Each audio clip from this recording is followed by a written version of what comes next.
भागलपुर में भारत सरकार के ज्ञान भारतम मिशन के तहत सांस्कृतिक धरोहरों को संरक्षित और डिजिटलाइज करने की दिशा में एक महत्वपूर्ण पहल की जा रही है। इस अभियान के अंतर्गत जिला प्रशासन और सांस्कृतिक विभाग मिलकर जिले की ऐतिहासिक और सांस्कृतिक विरासत को संजोने का कार्य कर रहे हैं। जिलाधिकारी डॉक्टर नवल किशोर चौधरी ने जानकारी देते हुए बताया कि इस अभियान के तहत फिलहाल जिले के प्रमुख ऐतिहासिक स्थलों में पीर डमरिया, जैन धर्मशाला और भगवान पुस्तकालय का निरीक्षण किया जा रहा है। इन स्थानों पर मौजूद प्राचीन आलेख, दस्तावेज और अन्य महत्वपूर्ण साक्ष्यों का अध्ययन कर उन्हें सुरक्षित रखने की योजना बनाई जा रही है। उन्होंने कहा कि इन धरोहरों के संरक्षण और डिजिटलीकरण के लिए संस्कृति मंत्रालय से भी दिशा निर्देश प्राप्त किए जा रहे हैं, ताकि कार्य को व्यवस्थित और प्रभावी ढंग से आगे बढ़ाया जा सके। प्रशासन का मुख्य उद्देश्य इन अमूल्य सांस्कृतिक धरोहरों को आने वाली पीढ़ियों तक पहुंचाना और उन्हें अपनी विरासत से जोड़ना है।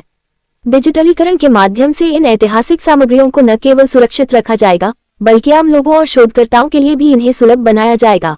आपको अवगत कराना चाह रहे हैं कि भारत सरकार का ज्ञान भारतम एक मिशन है। उस ज्ञान भारतम मिशन के तहत हम लोग जितने भी हमारी पुरानी संपदा है, खास करके जो पांडुलिपियां हैं, उन पांडुलिपियों को हम लोग प्रिजर्व करने के लिए अभी सर्वे कर रहे हैं। उसको डिजिटाइज करेंगे और डिजिटाइज करने के बाद उसको हम एक धरोहर के रूप में रखेंगे। इसके लिए मैं स्वयं जैन मंदिर का अब मैंने अभी विजिट किया है कल। आज भगवान पुस्तकालय को भी मैंने देखा है। पीर दमरिया में हमारा शाह मार्केट है, उनके पास भी हजारों की संख्या में ऐसी पांडुलिपियां हैं। हमारे लाइब्रेरी है।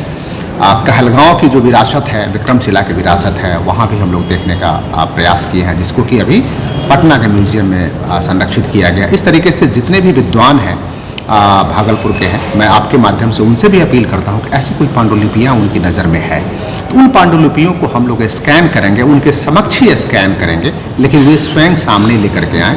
हमारा कला संस्कृति जो अभी कार्यालय है, जो शाखा है कला संस्कृति का, उस कार्यालय में शाखा में हमारे कर्मी भी डिप्यूटेड हैं, वो आएँ या हमें इंटीमेट करें, ताकि उस पांडुलिपियों को संरक्षित करके हम लोग देश की विरासत में संजो सकें।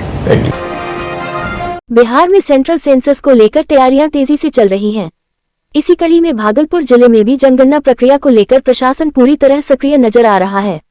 भागलपुर के डीएम डॉक्टर नवल किशोर चौधरी ने जानकारी देते हुए बताया कि स्वगणना के तहत दूसरे दिन दोपहर बाद तक जिले में लगभग 4000 लोगों ने अपना डेटा दर्ज कर लिया है। ये संख्या लगातार बढ़ती जा रही है, जो लोगों की जागरूकता और भागीदारी को दर्शाता है। डीएम ने बताया कि स्वगणना की यह प्रक्रिया आगे होने वाली घर घर जनगणना को काफी आसान बनाएगी। उन्होंने कहा कि 2 मई 2026 से प्रगणक घर घर जाकर लोगों की जानकारी एकत्र करेंगे। ऐसे में पहले से भरे गए डेटा के कारण प्रगणकों को जानकारी दर्ज करने में कम समय लगेगा और त्रुटियों की संभावना भी कम होगी। प्रशासन की ओर से इस पूरे अभियान को सफल बनाने के लिए व्यापक स्तर पर तैयारी की जा रही है। हजारों की संख्या में प्रगणकों को प्रशिक्षित किया जा रहा है, ताकि वे सही और सटीक तरीके से जनगणना का कार्य कर सकें। मेरे हिसाब से अभी तक आंकड़ा, जो कि पोर्टल में कुछ इश्यूज थे जिसको कि ठीक भी किया जा रहा है और हमारी टीम टच में भी है, लगभग 4000 के से अधिक है हमारे यहाँ हमारा आंकड़ा। और इसमें हमारी पूरी टीम लगी हुई है और काफ़ी बेहतर तरीके से काम कर रही है। और हमारे सभी, हमने टारगेट रखा है कि सभी सरकारी जो हमारे जितने कर्मचारी हैं, उन सभी सरकारी कर्मियों का आज हम लोग रजिस्ट्रेशन कर लेंगे। और इसके अतिरिक्त भी मैंने एमपी साहब से, माननीय विधायक जी से, माननीय विधान पार्षद साहब से, सभी लोगों से मैंने अनुरोध किया है, सभी जनप्रतिनिधियों से अनुरोध किया है कि स्वयं भी सेल्फ रजिस्ट्रेशन करें एवं अपनी टीम के माध्यम से आम लोगों को जागरूक भी करें। ट्रेनिंग भी आप लोगों का चल रहा है प्रगणक का? बिल्कुल, ट्रेनिंग भी चल रहा है और ट्रेनिंग पूर्ण भी हो चुका है। कितने लोगों की ट्रेनिंग हो रही है? ट्रेनिंग में प्रगणक जितने भी हैं हमारे, हजारों की संख्या में प्रगणक है, सभी का हम लोगों ने अभी तक ट्रेनिंग करा दिया है। भागलपुर में महिला आरक्षण को लेकर महिलाओं ने जोरदार विरोध प्रदर्शन किया। युवा एकता सामाजिक संगठन के बैनर तले आयोजित इस कार्यक्रम में बड़ी संख्या में महिलाओं ने भाग लिया और विपक्षी दलों द्वारा महिला आरक्षण बिल के विरोध पर कड़ी नाराजगी जताई। ये प्रदर्शन भागलपुर के सैंडिश मैदान में आयोजित किया गया, जहां महिलाओं ने कैंडल जलाकर शांतिपूर्ण तरीके से अपना विरोध दर्ज कराया। प्रदर्शनकारियों का कहना था कि महिला आरक्षण बिल देश की आधी आबादी को उनका अधिकार दिलाने की दिशा में एक महत्वपूर्ण कदम है, लेकिन विपक्षी दलों द्वारा इसका विरोध करना महिलाओं के हक के साथ अन्याय है। हम अपना महिला, अपना अधिकार के लिए हम लोग आगे आए हैं। हमारे अधिकार का हनन हो रहा है, हमारे आरक्षण का हनन हो रहा है। हमें महिला, हाँ जरूरी था पासा से। रंबा जी क्या कहेंगे आप? कैंडल अपना हक के लिए लड़ाई लड़ रहे हैं। ये जरूरी था? जरूरी है। क्यों जरूरी? महिला को अधिकार मिलना चाहिए। ओम प्रकाश उपाध्याय। कल तक आप कहाँ थे?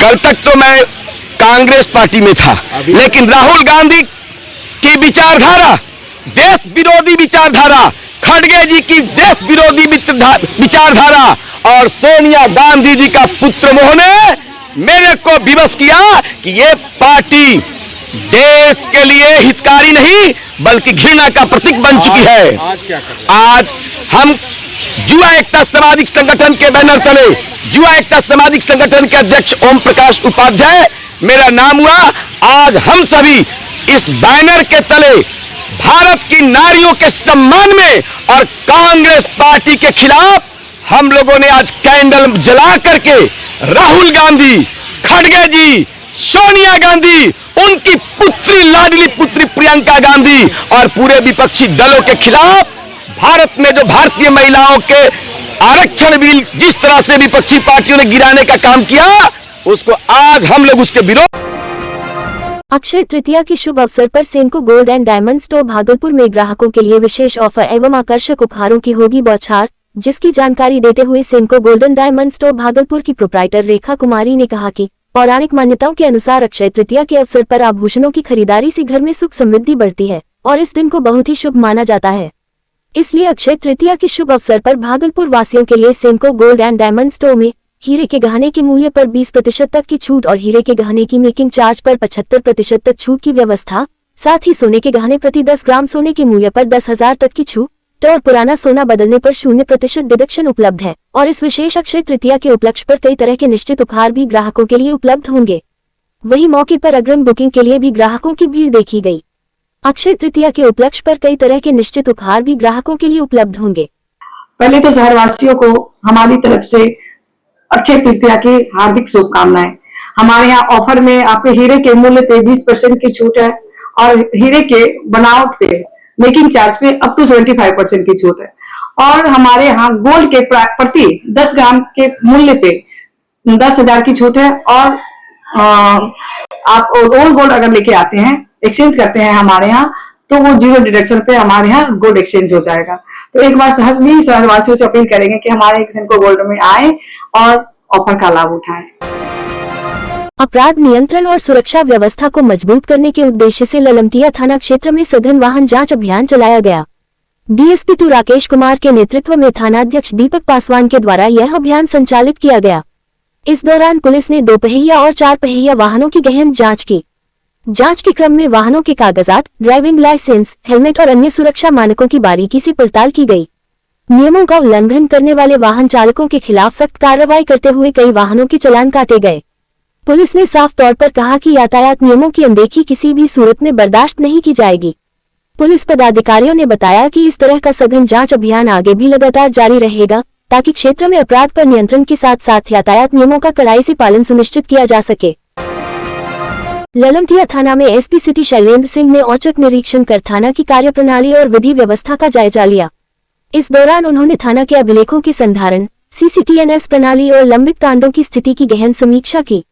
निरीक्षण के दौरान एसपी सिटी ने स्पष्ट निर्देश दिया कि किसी भी मामले को अनावश्यक रूप से लंबित न रखा जाए और सभी मामलों का समयबद्ध एवं गुणवत्तापूर्ण निष्पादन सुनिश्चित किया जाए। उन्होंने एफएसएल रिपोर्ट, इंजरी रिपोर्ट और केवाईसी रिपोर्ट से जुड़े लंबित मामलों की भी विस्तार से समीक्षा की। इसके साथ ही वार्टी, सामान्य वारंट और कुर्की से संबंधित पेंडिंग मामलों को जल्द से जल्द निष्पादित करने का निर्देश दिया गया। एसपी सिटी ने थाना अभिलेखों के अद्यतन रखरखाव पर विशेष बल देते हुए थाना व्यवस्था को और मजबूत बनाने की बात कही। ललमटिया थाना का जो ये वार्षिक निरीक्षण है वो किया गया। इसमें जो भी लंबित कांड है और उसके संबंध में जो भी लंबित कांड का रिव्यू किया गया। इसके अलावा यहाँ जो भी कि थाने की व्यवस्था है, जो भी रजिस्टर्स हैं, पंजी हैं, वो सब देखे गए और ये विधि व्यवस्था संधारण और ये अपराध नियंत्रण के लिए आवश्यक जो ये निर्देश है वो दिए गए। भागलपुर के नाथनगर थाना क्षेत्र के गोसाई दासपुर गांव के वार्ड संख्या 5 स्थित यादव टोला में शॉर्ट सर्किट से भीषण आग लग गई। आग ने कुछ ही देर में विकराल रूप ले लिया और करीब आधा दर्जन घर इसकी चपेट में आ गए। इस घटना में घरों में रखा सारा सामान जलकर राख हो गया। आग लगते ही इलाके में अफरा तफरी मच गई। स्थानीय ग्रामीणों ने बहादुरी दिखाते हुए घरों में फंसे लोगों और छोटे बच्चों को सुरक्षित बाहर निकाला, जिससे एक बड़ा हादसा टल गया।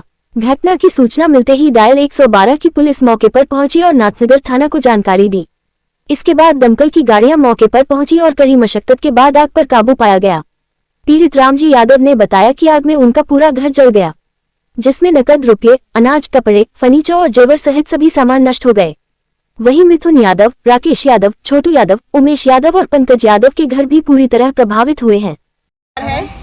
मेरा घर जल गया है, मेरा सब चीज नुकसान हो गया है, 10 लाख का नुकसान हुआ है, जेवर भी, गाड़ी घोड़ा का जमीन कागज उगज सब जल गया, लोन चलता है, टोटल का कागज पत्र सब जल गया। ठीक है, कितना का नुकसान हुआ होगा लगभग? 8 लोन चल रहा है। 8 लोन चल रहा है, 8 लाख का लोन चल रहा है। और नुकसान लगभग कितना का हो गया होगा आप लोगों का? 10 लाख का लोन।